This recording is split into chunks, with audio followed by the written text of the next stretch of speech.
आप सबको दशलक्षण धर्म की बहुत बहुत शुभकामनाएं, बहुत बहुत बधाई। आज उत्तम क्षमा के दिन मुझे यह मौका मिला है आप सबको जैन धर्म का इतिहास बताने का। वैसे तो जैसा मैं देख पा रही हूँ, आप सब लोग मुझसे बहुत ज़्यादा जानते हैं, मुझे आपको कुछ बताने की आवश्यकता नहीं है। फिर भी कुछ मेरे अपने विचार हैं जो मैं आपके सामने रखना चाहूँगी। जैन धर्म हमारे पुरातात्विक प्रमाणों से भी प्राचीन है।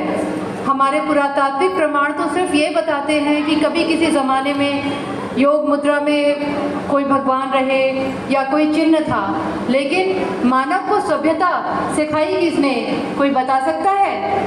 हमें सिखाई सभ्यता ऋषभनाथ भगवान ने। हमारे ऋषभनाथ भगवान प्रथम तीर्थंकर थे।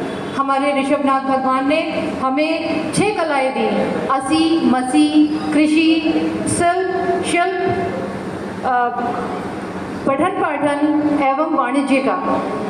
असी, मसी और कृषि, जैसा कि आपको पता है, आत्मरक्षा, और मसी यानी कि लिखने की कला, और कृषि यानी कि खेती करना। उन्होंने हमें वाणिज्य के बारे में नियम बताए, उन्होंने पढ़ने की कला को विकसित करने के तरीके बताए, और सबसे ज़्यादा बड़ी बात कि उन्होंने शिल्पकारी भी सिखाई। उन्होंने मानव जीवन को सभ्य बनाया।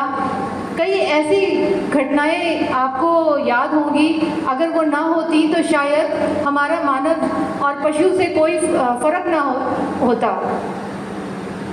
ऋषभनाथ भगवान एवं महावीर भगवान के बीच में हमारे अन्य तीर्थंकर हुए। हमारे कुल तीर्थंकर टोटल थे 24वें तीर्थंकर महावीर भगवान हमारे 540 ईसा पूर्व हुए, जिन्होंने कि 527 ईसा पूर्व निर्वाण प्राप्त किया। महावीर भगवान के 11 गणधर थे। इन 11 गणधर में से 9 गणधर ने उनके जीवन काल में ही देह त्याग कर दिया। उसके पश्चात गौतम इंद्रभूति ने उसी दिन केवल ज्ञान प्राप्त किया, जिस दिन हमारे महावीर भगवान को, जिस रात्रि को महावीर भगवान को निर्वाण प्राप्त हुआ। सुधर्मा ने 20 साल तक जैन संघ का कार्यभार संभाला। उसके पश्चात उन्होंने जम्बू स्वामी को अपना कार्यभार सौंप दिया। जम्बू स्वामी के पश्चात निर्वाण एवं केवल ज्ञान की परंपरा बंद हो गई। उसके बाद में अब जैन परंपरा यूं ही आगे मुनियों के द्वारा चलती चली आ रही है। किंतु ये तो तीर्थंकरों का काल था। उसके पश्चात अगर आप प्रामाणिक तौर पे देखें तो महावीर भगवान के बताए हुए मार्ग पर चलते हुए हमारे बीच में आज भी मूल रूप में ही जैन सिद्धांत, अहिंसा का सिद्धांत प्रेजेंट है। गुप्त काल में स्वर्णिम काल था, जो हमारे जैन धर्म का प्रचार प्रसार लगभग पूरे भारत में हुआ। दक्षिण में चोल और चेर राजा भी हमारे जैन धर्म के अनुयायी थे, किंतु बाद में अन्य धर्मों के बढ़ने के कारण जैन धर्म पर अन्य धर्मों का प्रभाव बढ़ने लगा, और शैव और वैष्णव विचारधारा का प्रभाव बढ़ने से जैन मंदिरों पर या तो आदि शंकराचार्य के द्वारा कब्जा करवा लिया गया या फिर उन्हें नष्ट ही कर दिया गया।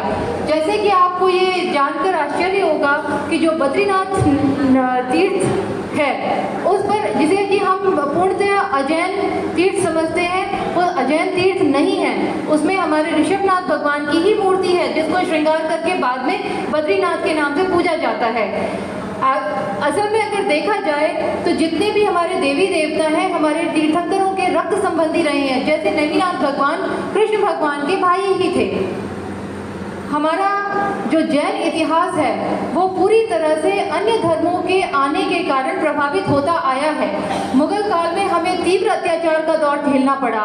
मुगल काल में मुनियों के ऊपर अत्याचार किए गए, मुनियों को मरवाया गया।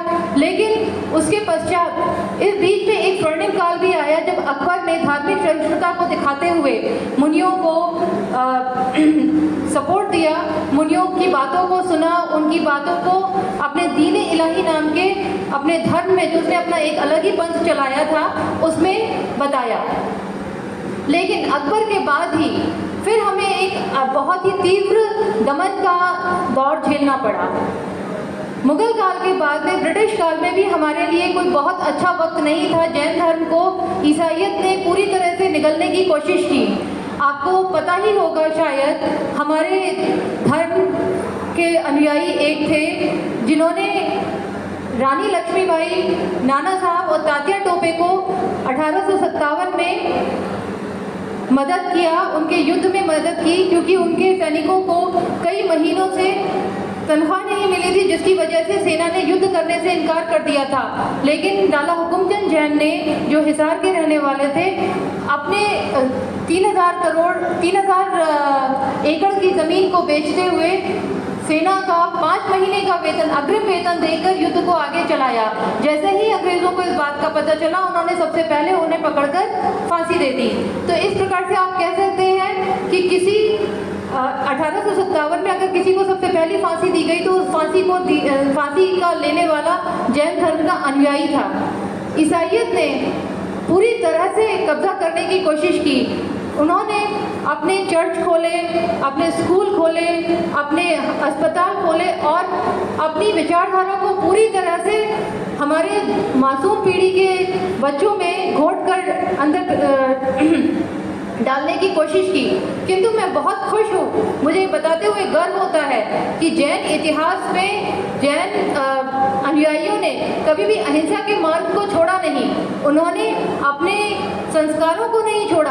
आज भी जैन धर्म मूल रूप में ही विद्यमान है। ये जानकर मुझे बहुत अच्छा लगता है। हम इंडिया में लार्जेस्ट टैक्स पेयर है। हम किसी भी आप संस्था में चले जाइए, जैन लोग आपको सबसे ऊंचे पदों पर आसीन मिलेंगे। हम नीति निर्धारक हैं, हम वैज्ञानिक हैं, हम डॉक्टर हैं। ये हमारे लिए बहुत बड़े गर्व की बात है। और ये किसी ने सही ही कहा है, जैन डायनामाइट होते हैं, जैन पैरासाइट नहीं होते हैं। हम नौकरी देते हैं, हम नौकरी करते नहीं हैं।